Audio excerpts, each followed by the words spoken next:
Zeynep, this is fun. So Zeynep, as Steve said, is the author of the book on good jobs, and specifically the book, The Case for Good Jobs, How Great Companies Bring Dignity, Pay, and Meaning to Everyone's Work. So, little context. How do you define a good job? Okay, first, it's great to be here. I realize we're the last conversation. You must all be tired. Hopefully this will be energizing for you all. You know, I look at the panel that right before us, and they talked about so many elements of a good job, including career paths, benefits, and a good job could mean different things to different people, right? Sense of belonging, achievement, purpose, recognition are all ingredients, but let me just mention the minimum conditions for a good job that all companies should have, because absence of those conditions means that the company is not offering a good job. And those minimum conditions are the first, very obvious, being treated like a human, with brains, with a heart, not just a pair of hands. And then the second one is for pay to be high enough so that people can take control over their lives. Right? When pay is so low, and this is the case for tens of millions of people in the United States, especially in frontline services industries, from call centers, retail stores, restaurants, factories, so many different settings. When pay is so low and workers have to have multiple jobs, they don't sleep well. They have constant stress over whether they're going to be able to put food on the table. And in that environment, belonging parties, recognition programs, they're just a Band-Aid on a wound. And I want to be clear that pay alone does not make a job a good job, but absence of sufficient pay, and we've learned this working with dozens of organizations during the last 6-7 years, absence of sufficient pay guarantees high turnover. And when turnover is high, companies end up creating an entire system that's not for human beings who can be empowered and who can make decisions, but for a pair of hands. So the job becomes a worse job when the pay is low. So one question I want to ask, you wrote the book about good jobs, and then you wrote the second book, yes. The Case for Good. Like, what moved you to write the second book?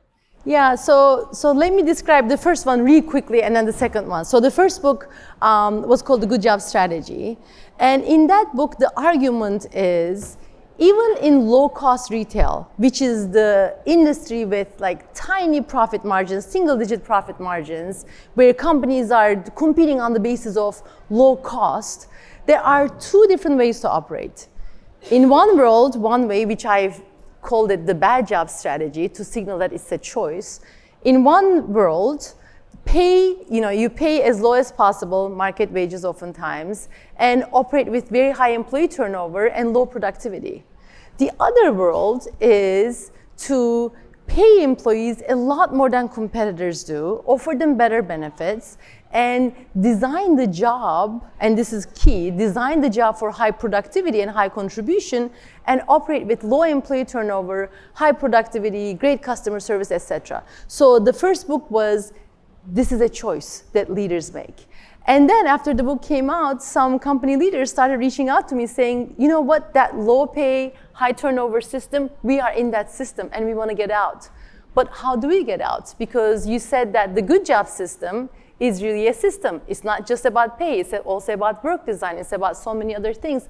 How do we get out? How do we make the case for change? What changes do we make first? So this book, The Case for Good Jobs, is on the why a company should adopt the good job system sort of and how to do it. The workbook, yeah.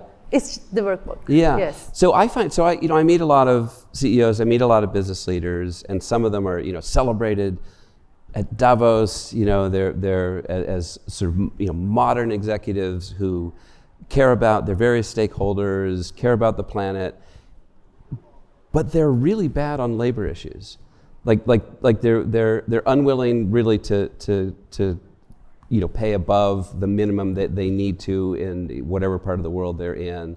They certainly aren't, they try to break up unionization if that happens. And do you feel that labor and pay is this one area that CEOs who otherwise have bought into this kind of paradigm we're in now of multi-stakeholder capitalism accept for the workers? I am 100% with you. And it's always amazing to me that leaders who go and talk about conscious capitalism or, these things, when it comes to their frontline workers, they're completely fine for people to make below subsistence wages and have all sorts of problems that rise from it.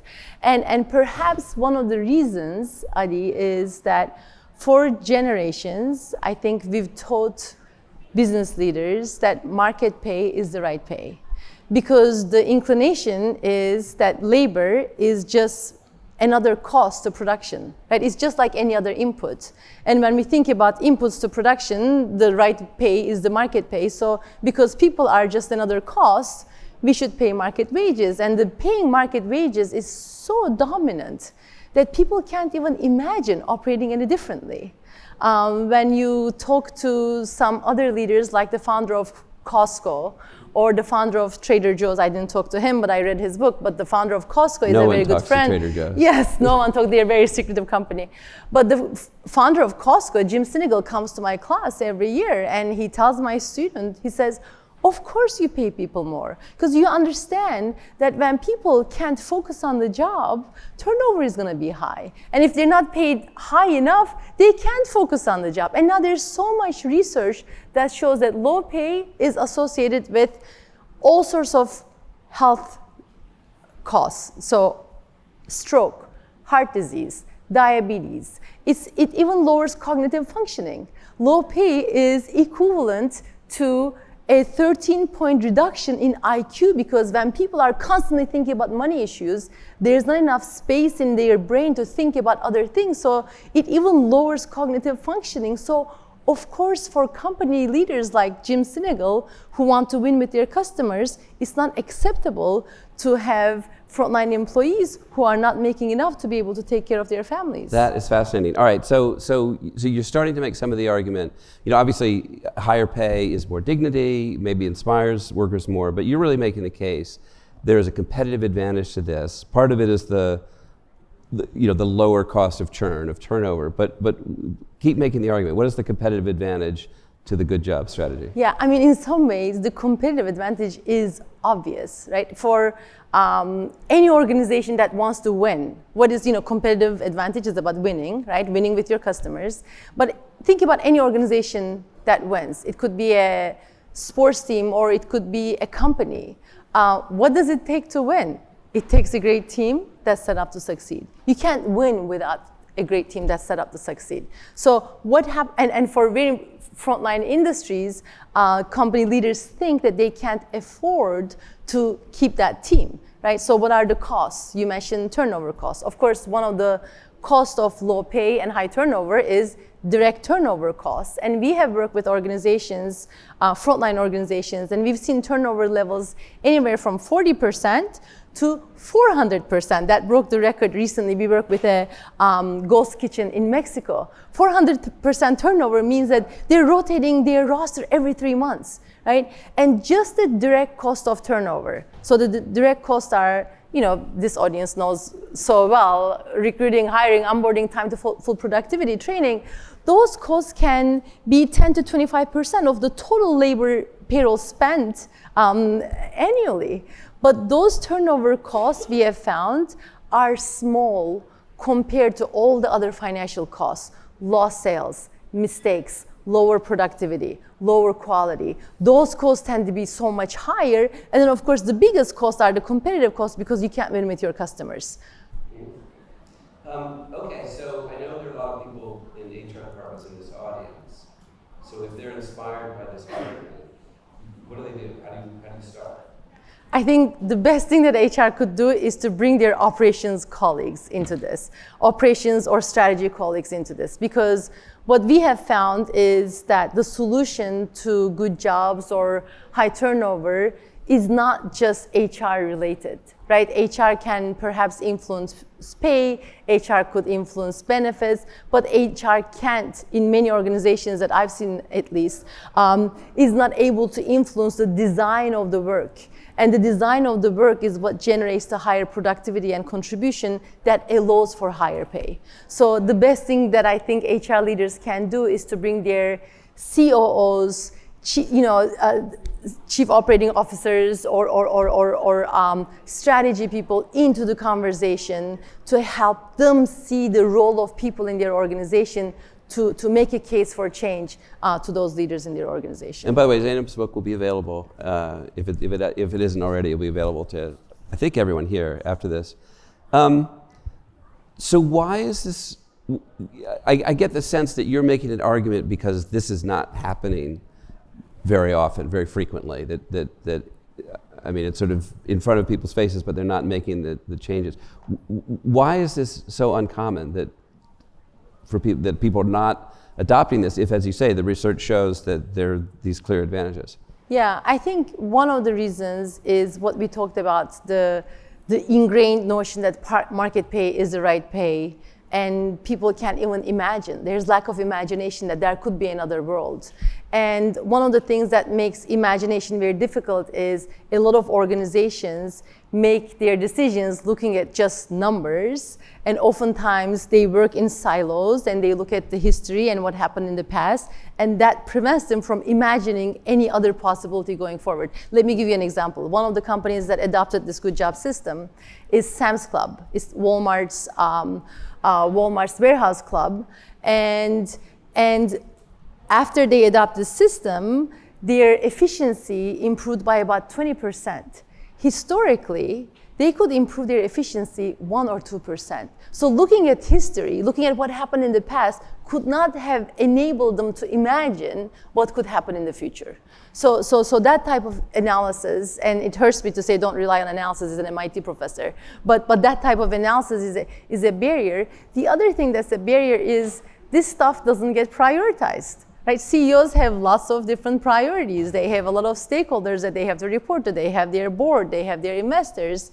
And investing in people and working on those boring operational details are not that legitimate. Right? The investors and board is not asking about, like, what's your turnover? Right? What's your cost of turnover? How good is your customer satisfaction? There are other things that are a lot more legitimate that get prioritized, and those things are oftentimes easier too, because the playbook for the good job strategy is harder than the playbook of pay as low as possible, design the work so that anyone can do it, and operate with high turnover. In the good job system, you pay high, you design the work, which means you cross-train your employees, you empower them to make decisions, you make their work better, you pay attention to staffing levels so they can come up with improvement ideas. That playbook is a lot more complicated. And then the third reason, which I think might be why in places like Davos, people are not talking about this, or when it comes to labor, people have different views, is that there's lack of trust for frontline employees. So when leaders see their workers leave all the time, they're turning over all the time, when they are stuck in their own vicious cycle of poverty because pay is so low, they're not, they have all sorts of problems, cognitive problems, health problems, they're not performing well on the job, then they think that, Adi, I can't trust you. I can't trust you because you can't even do the simplest job well. I can't trust you because you show up late. I can't trust you because you just yelled at the customer. So how am I going to empower you to make decisions? How am I going to invest in you? So I think that lack of trust is a huge barrier. And if you look at our society, like the haves and have-nots live in different worlds. We don't interact with each other all that much. Like, we live in different worlds, and there's a huge disconnect. And I think that's a huge barrier. I remember a few years ago, the CEO of PayPal said, he suddenly, and I don't know why suddenly, but realized that his employees, he thought he was paying fair wages and realized, it was below kind of the level that people in many pockets of the country, I think it was the US, needed to survive. It was just, so he just said, I had no idea, and he kind of lifted salaries. I don't know if he did any more of that. Is that an example that you would cite of a kind of somebody who's getting it right? That's an example I would cite in terms of how somebody who had lack of awareness had not awareness. I haven't studied PayPal and how they design their work to say they follow the good job system. But it's a fantastic example of lack of awareness of where leaders tend to be. I mean, the first thing that happened at PayPal was one of the employees, their house burned down. And they started having emergency payment for people who had life emergencies. But then the emergency requests started coming up from their employees, and they were like everyday things, like my car tire broke, or I couldn't pay for medical expenses, or I can't pay for school, and they were surprised. And then they did an assessment of what percentage of their frontline workers were making enough to be able to take care of themselves, their families, and they were shocked. And they said, here we are. We thought we were paying market or above market in every country that we operate, and even our employees have financial insecurity. So in terms of awareness, it's a great example. Yeah. I'm interested your view, to what extent workers have leverage in terms of generating an outcome like this. I mean, I'm not even sure where we are. There was the quiet quitting phase and lazy girl jobs and all these terms, and then there were mass layoffs. I mean, does either side have leverage to move one way or the other at this point, do you think? That's a hard question to answer, and it goes up and down. Right now, UAW is having, the negotiations with the automakers. But since 1970s in the United States, unionization has decreased. And since 1970s, when you look at the real wages, they have been pretty flat. So there's no, I think, there's a pretty good, decent correlation between lack of unionization and wages being flat. Now, the workers have more power with quit rates increasing, while quit rates are not increasing anymore. So I think companies still have a lot of power in determining to either do this or not. Yeah. Technology, AI, especially now generative AI, feels like it could transform a lot of things, including labor. Have you thought about to what extent that technology could accelerate, or the opposite, that kind of good jobs? I think it really depends on how we use technology, right? Technology doesn't have an effect. Technology's effect on work and workers will depend on how we use our imagination to deploy technology. I'll give you examples. So if the mental model of the company leaders is that labor is just a cost, and what we want to do is we want to find technologies that replaces people, right? Substitution. And that might lead to some technologies that don't even increase productivity. My colleague Darona Cemoğlu at MIT calls these so-so technologies, right? But if the mental model is, we want to create an organization that wins with customers. So we always want to increase value for the customer. We want to be able to empower our employees. We want to design their jobs so that we can leverage their full potential. Then in that context, technology can be used to improve customer value and improve productivity and create better jobs. And let me provide one example of a company that did this, since we already talked about Sam's Club. So one of the companies that adopted the good job strategy is Sam's Club.